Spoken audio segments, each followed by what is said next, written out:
to a seat for his party against Republican Pat Toomey. Mr. Toomey joins us now from Philadelphia. We invited Congressman Sestak, but he declined. Mr. Toomey, the news in your race is that your big lead has basically disappeared.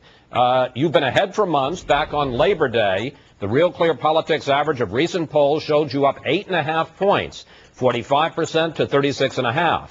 But now the latest Real Clear Politics average shows you with a lead of just 2 points. Question, what happened? Chris, I don't think we ever had a big lead, but we do have a lead now. Look, I never expected this to be anything but a close and competitive race. Pennsylvania is a big swing state, and we expected this would be close.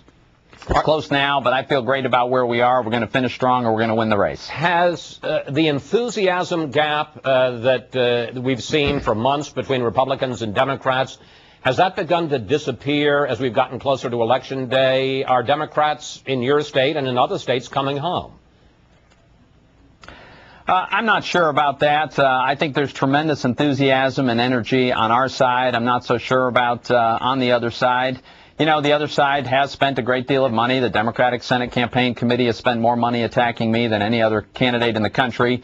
That may very well explain part of this tightening. But as I said, we expected this to be a tight race. It is a tight race, but I think the energy and the momentum's on our side. One of your opponent, Joe Sestak's arguments against you is that you're too extreme. He has gone to some lengths to try to link you to Sarah Palin and the Tea Party, and especially to Christine O'Donnell, the Republican Senate candidate in the neighboring state of Delaware. Let's watch. There are those that are running with Congressman Toomey, Mr. O'Donnell next door, for example, that want to do away with the 14th Amendment, that actually thinks there can be a state-established religion. Honestly, Mr. Sestak, has Christine O'Donnell, who advertises on some Pennsylvania TV stations, because that covers northern Delaware, do you think she's hurt you? Oh, I don't think people fall for that. I mean, you know, this is pretty silly. Joe Sestak is so worried about his own record. He's trying to run against somebody that I've never met, that I don't agree with. You know, who's really extreme here? The fact is, Joe Sestak is to the left of Nancy Pelosi. That's no exaggeration. He's voted for every single item on this big government agenda that we've been living through for these last 2 years, and his only criticism has been that it doesn't go far enough.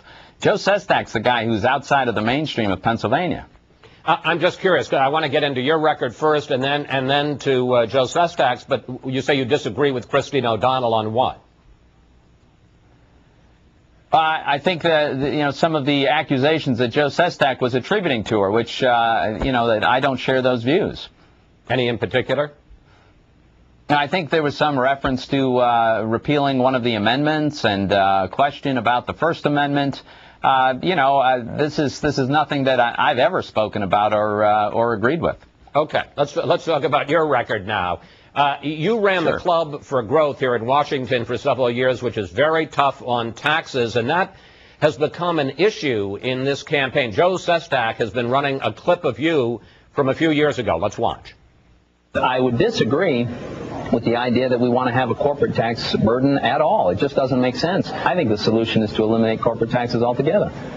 Seriously, no corporate income tax? No. That brings in about $300 billion a year to the federal treasury. Yeah, Chris, this was perhaps inartful on my part, but nevertheless an attempt to simply illustrate a point. It was never a serious policy proposal. My point that I was trying to illustrate was that at the end of the day, corporations collect taxes from their customers, and those like Joe Sestak who want much, much higher taxes on American businesses end up putting that burden on the consumers of those businesses. What I have said, Chris, is that we do have the second highest tax rate in the industrial world, 35%. Only Japan's is higher, and they're in the process of lowering theirs. I've said we should lower our tax rate, our top business tax rate, from 35% to 25%. And if we did that, we'd be better able to compete. That would put us in line with most of our competitors. It'd make our workers and our businesses more competitive and encourage business to headquarters in the United States. That's what I've said consistently. Joe Sestak knows that. Let's take a bigger look at your position on taxes, Mr. Toomey. I understand the desire to cut taxes, and there's really no question that it would spur economic growth. But I know that in addition to being concerned about taxes, you're also concerned about the national debt. If you extend all the Bush tax cuts, if you were to cut, not eliminate, but cut the corporate tax rate, although that wouldn't produce some economic growth and therefore some increased revenues, there's no question that would add trillions of dollars to the deficit. So the question becomes, what are you going to cut? What are you going to cut in spending? What are you going to cut in entitlements? And I'd ask you to be specific, sir. Sure.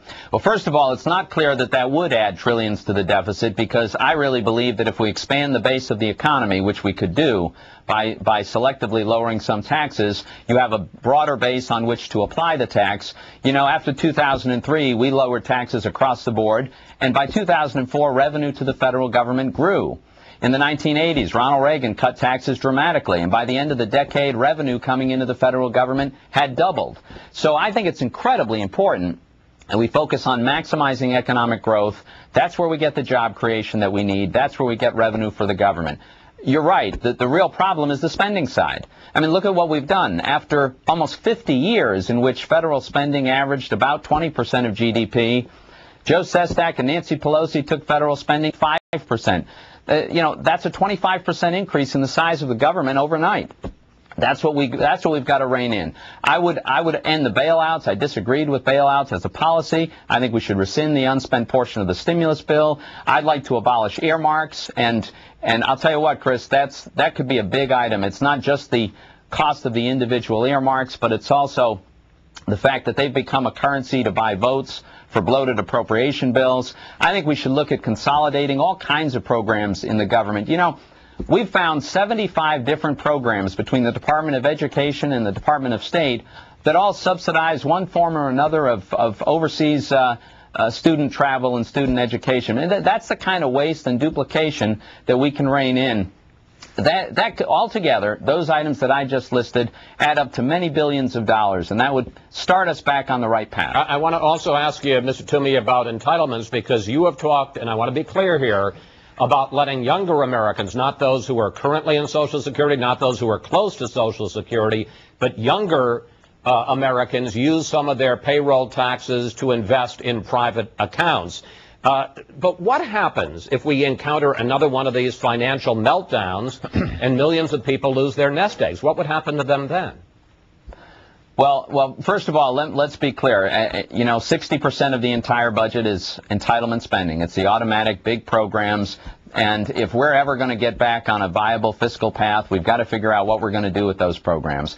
I've said that we should never, under any circumstances, cut benefits for people who are already retired or close to retirement. That would be outrageous and unreasonable, and I would never go there. But if we're going to be honest, we've got to acknowledge that these programs cannot exist in their current form precisely indefinitely. The demographics won't sustain it. So I've argued that younger workers should have this choice. If they want to participate in the current system, that's fine.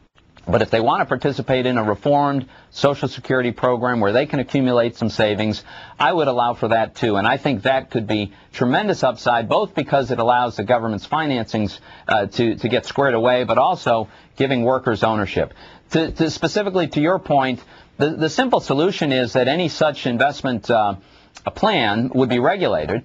And in the early years, when a worker is quite young, in teens, 20s, 30s, the investments could be heavily weighted for stocks. But as a person approached their retirement age, the portfolio would transition to much less volatile capital preservation instruments like bank deposits, CDs, and treasuries. Mr. So Toomey? that someone approaching retirement would not be subject to the volatility that you can see in the stock market. I want to give you a little time to talk about your opponent in the couple of minutes we have left. Joe Sestak, as you point out, supported the Obama stimulus plan, and as you say, he said it should be even bigger than the $800 billion.